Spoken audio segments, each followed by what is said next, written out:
100 साल से भी ज्यादा हो गए। उस लड़की ने अनगिनत बार घर से बाहर निकलने की कोशिश की, मगर हर बार उसे एक हवा की दीवार ने रोक दिया। कोई भी उसे देख नहीं सकता था और वह बहुत समय से इस घर में कैद थी। इसलिए उसकी एकमात्र खुशी यही थी कि नए किराएदारों को डराए। कभी जानबूझकर उनके पास से गुजर जाती तो कभी आवाजें करके उन्हें डरा देती। उसे लगता था यही उसकी जिंदगी का हिस्सा बना रहेगा। एक दिन एक ऐसा लड़का रहने आ गया जिसकी उम्र उसकी उम्र से मिलती जुलती थी। कोल जब अलमारी साफ कर रहा था तो उसका जूता फिसलकर दीवार से टकराया और एक छुपा हुआ दरवाजा खुल गया। दरवाजे के पीछे एक लाल कवर वाली एल्बम रखी थी। एल्बम में एक लड़की बीट्रिस की तस्वीरें थीं, जन्म से लेकर जवानी तक। लेकिन हाई स्कूल की तस्वीरों के बाद अचानक तस्वीरें खत्म हो गईं। असल में आखिरी तस्वीर खिंचवाने के बाद ही बीट्रिस की मौत हो चुकी थी। बीट्रिस को अच्छा नहीं लगा कि कोल उसकी निजी एल्बम देख रहा है। उसने एल्बम बंद कर दी। लेकिन जब कोल ने फिर से खोलने की कोशिश की तो उसके बीच दबा हुआ एक अजीब सा अंगूठी जमीन पर गिर गई। वह कालीन पर गिरी थी, कोई आवाज नहीं हुई और कोल ने उस रात उसे नोटिस भी नहीं किया। अगली सुबह वह उस पर पैर रख बैठा और दर्द हुआ। तब जाकर उसकी नजर उस अंगूठी पर गई। उस पर 4 कीमती पन्ने जड़े हुए थे जो धूप में चमकदार हरी रोशनी फैला रहे थे। कोल ने मजाक में वह अंगूठी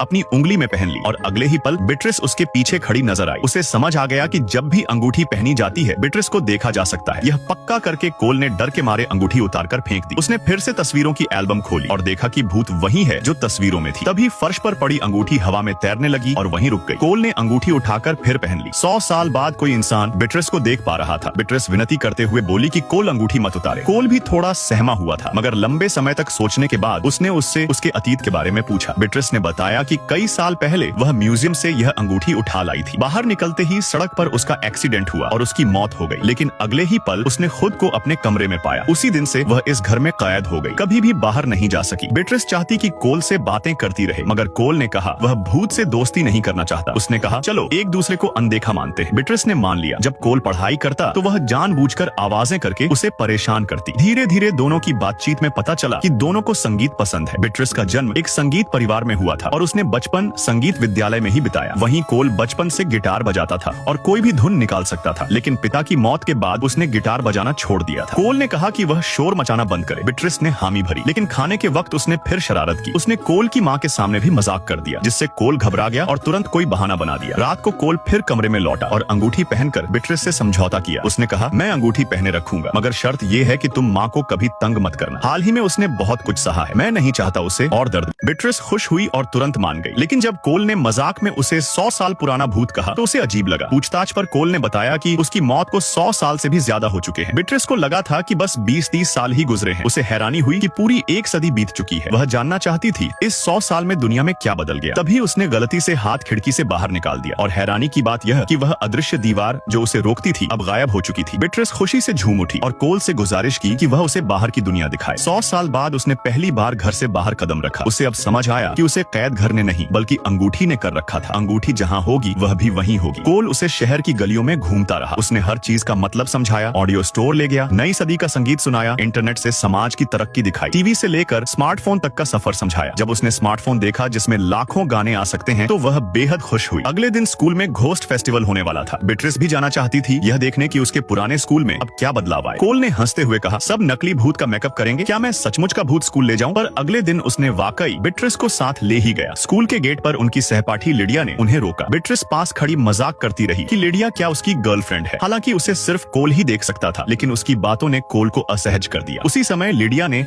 अजीब ऊर्जा महसूस की। कोल ने घबराकर अंगूठी उतार दी, मगर लिडिया ने अंगूठी को देख लिया। उसे वह अंगूठी जानी पहचानी लगी। वह सीधे अपने दादा की एंटीक शॉप पहुंची, एक पुरानी किताब खोली और उसमें उस अंगूठी का जिक्र मिल गया। उसका नाम था प्रेमियों की अंगूठी। यह प्राचीन मिस्र के एक फराव की थी। यह अंगूठी एक जोड़ी थी, जिसे भी यह जोड़ी अलग करती वह जल्द ही मर जाता और उसकी आत्मा हमेशा भटकती रहती जब तक कि अंगूठियां दोबारा मिल न जाए, और तभी आत्मा अगले जन्म में जा सकती है। लिडिया ने तुरंत कोल से संपर्क किया और सारी जानकारी बता दी। कोल ने भी स्वीकार किया कि उसके पास सचमुच एक भूत। उसने पूछा कि दूसरी अंगूठी कहाँ है। लिडिया पहले ही खोज कर चुकी थी। दूसरी अंगूठी न्यूयॉर्क के ऐतिहासिक संग्रहालय में थी और जल्द ही नीलाम होने वाली थी। कोल के पास मौका था कि नीलामी से पहले वह दोनों अंगूठियां मिलाकर बीट्रिस को मुक्त कर दे। यह जानकर कोल घर पहुंचा ताकि बीट्रिस को बताए, लेकिन दरवाजा खोलते ही उसने देखा कि कमरे में मोमबत्तियों की रोशनी फैली हुई है। रोमांटिक माहौल बना है। वहाँ बीट्रिस गिटार बजा रही थी और सोफे पर बैठी उसकी धुन में खोई हुई थी। कोल एक पल को भूल गया कि वह आत्मा है। उसे ऐसा लगा जैसे बीट्रिस इंसानों की तरह जीवन का आनंद ले रही हो, और उसी पल उसने अंगूठी लौटाने का इरादा मन ही मन टाल दिया।